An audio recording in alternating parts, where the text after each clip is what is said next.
لما تصير لك مشكلة في بيتك مع زوجتك، مع أبوك، مع أمك، مع أختك، مع أخوك، مع ابنك، مع ابنتك، في عملك، لما تصير لك هذه المشكلة، لا تراقدهم، شل نفسك واطلع برا البيت، ابحث لك عن مسكين، عن مكروب، عن حزين، عن محتاج، تصدق له وارفع بصرك إلى الله سبحانه.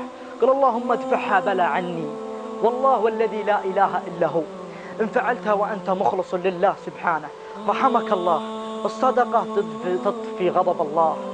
الصدقة تدفع البلاء. لما أنت تصير عندك مشكلة وتطلع في الشارع وتستعين بالله وتتصدق، كذا أنت استعنت بالجبار سبحانه.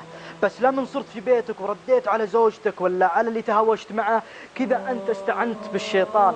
حبيبي الغالي، الصدقة تجعل الله ينظر لك، الصدقة تجعل الله يحبك، الصدقة تجعل الله يرحمك، الصدقة تجعل الله يدفع البلاء عنك. أسأل الله بمنه وكرمه وجوده أن يسعدكم ويدفع البلاء عنكم ويشرح صدوركم، وأسأل الله أن يجعل هذا المقطع خالصا لوجهه الكريم، وأن يجعل دفعة بلاء عنكم وعني وعن والدينا. آسف على الإطالة، أخوكم محمد القحطاني، سلام الله عليكم.